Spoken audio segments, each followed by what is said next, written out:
सत श्री अकाल जी। सत श्री अकाल।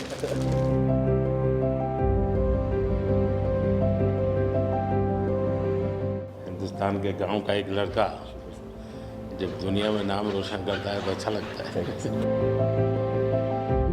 और आप तो नसीब वाले हो जी, आपके परिवार ने आपका नाम दिलजीत रखा तो आप जीतते ही जाते हो लोगों को। हम पढ़ते थे, मतलब ये लिखा हुआ सब जगह और खुद कि मेरा भारत महान, लेकिन मेरा भारत महान मैंने इस टूर में एक्चुअल जाना सर। जब मैं भारत घूमा ना जी पूरा, तो मेरे को पता चला ये क्यों कहते हैं मेरा भारत महान। सचमुच में भारत की विशालता एक अपना शक्ति है हाँ जी। जी सर। ये बेनिफिट जनसंख्या इसलिए मिलता है ऐसा नहीं है, हम लोग एक वाइब्रेंट सोसाइटी है। आपकी जर्नी से भी सर हम जब देखते हैं तो मतलब आपने कितना अपनी इकाइयों में हिमाचल चले जाना और सब हाँ, कुछ छोड़ देना और फिर भगवान का इतना आशीर्वाद हो जाना, ये बहुत बहुत मतलब ये भगवान की मर्जी ही है। उसके बिना क्या होता है। 100%। हमारे देश में हर इंसान पौधे में भी परमात्मा देखता है। 100% देखते हैं, मतलब हम वेस्टेज नहीं करते हैं। हाँ थ्रो अवे कल्चर वाले लोग नहीं है। है। रिसाइकल रीयूज अभी दुनिया में नाम आया है, हमारे तो ब्लड में है। हाँ जी दुनिया को इसका पता नहीं है। जी, कभी आप अपने कार्यक्रमों के द्वारा ये ज़रूर कर सकते हैं जी। कि भारत के लोग पर्यावरण की रक्षा कैसे करते कैसे हैं। करते हैं? अब जैसे मैंने अभी ये कार्यक्रम चलाया, एक पेड़ माँ के नाम, अपनी माँ को याद करते हुए, माँ जिंदा है तो माँ को साथ ले जाओ और पेड़ लगाओ, माँ की जीवन स्मृति बन जाएगी वो। और माँ जिंदा नहीं है तो फोटो लेकर के जाओ, लेकिन माँ को कहो माँ तुम्हारे लिए हमारे लिए पेड़ है। तो अपनी माँ जिसने हमें जन्म दिया और ये धरती माता जो जीवन देती है, दोनों को हम एक प्रकार से जी आज करोड़ों लोग ये काम कर रहे हैं। हाँ, भारत में सबसे बड़ा अगर कोई जादू जिसको कह लो तो वो योग है। और जिसने योगा को अनुभव किया है वो उसकी ताकत जानता है। हाँ जी सर।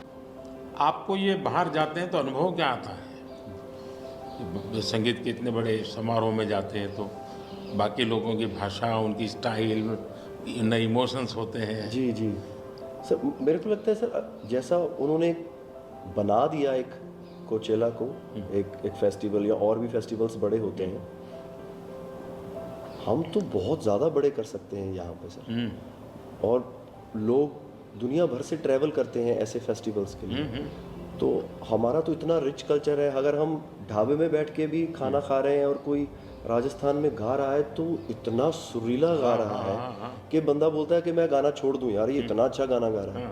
और मैं प्रोफेशनली गाता हूँ, ये बंदा प्रोफेशनली गा भी नहीं रहा और मेरे से अच्छा गा रहा है। इतनी ज़्यादा उनके अंदर कला है। वो लोग बना के बैठ गए, और अगर हमारे इधर कोई ऐसा डेवलप होगा तो दुनिया भर से लोग, मेरे मन में एक कल्पना है, आ सकते हैं सर। मैं सोच रहा था कई वर्षों से, लेकिन अब वो मैं इसको कर रहा हूँ। वेव्स, मेरा मत ये है कि इतना बड़ा देश और दुनिया की सबसे ज़्यादा फिल्में यहाँ बनती हैं। हाँ जी सर। दुनिया में सबसे बड़ी क्रिएटिव इंडस्ट्री यहाँ हो, यहाँ है जी, बिल्कुल। तो मैं यहाँ वेव्स एक बहुत बड़ा मूवमेंट खड़ा कर रहा हूँ और दुनिया की क्रिएटिव वर्ल्ड को मैं इकट्ठा करने वाला हूँ अप्रैल में जी। अब दुनिया का क्रिएटिव वर्ल्ड का सेंटर हिंदुस्तान। मैं एक बार जर्मनी की चांसलर मर्कल जी, तो हम मिले तो उसने मुझे संगीत का विषय निकाला। तो मैंने उसको कहा कि मेरे देश में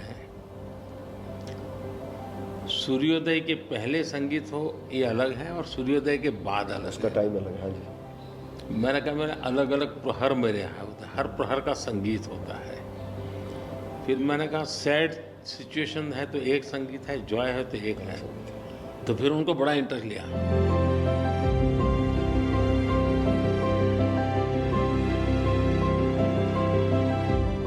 मैं सचमुच में साहबजादों का जो बलिदान है, जी सर।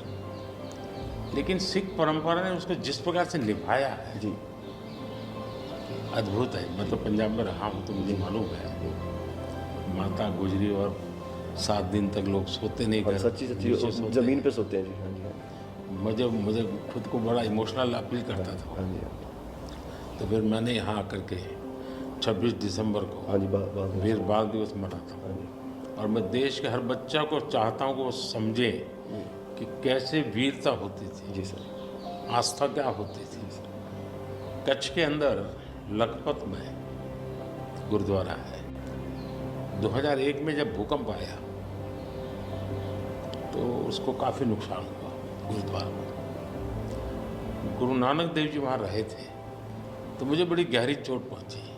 तब तो मैं मुख्यमंत्री नहीं था, लेकिन मैं तब एक वॉलेंटियर के रूप में वहाँ कच्छ में काम करता था। अच्छा जी। भूकंप के 9 महीने के बाद मैं मुख्यमंत्री बना। जी सर। तो मैं कच्छ गया और मैंने पहला काम तय किया, मैं एक गुरुद्वारा को बनाऊंगा। बड़ी बात है। लेकिन मैंने दूसरा तय किया कि मैं वैसे ही बनाऊंगा जैसा उस समय बना था। तो ऐसे लोग कौन मिलेंगे, तो मैंने बहुत ढूंढा मिट्टी कहाँ से मिलेगी उस प्रकार की। आखिर में मैंने राजस्थान से कलाकारों को लाया, आर्टिस्टों को, और उनके मतलब जैसा था वैसा बनाया। ऐसा बात। तो मैंने आपका इंटरव्यू देखा था सर अभी हाल ही में, हाँ, उसमें जब आप अपने माँ और गंगा माँ की बात कर रहे थे, जब आप हाँ। इमोशनल हो गए सर, वो मुझे बहुत टच किया। मतलब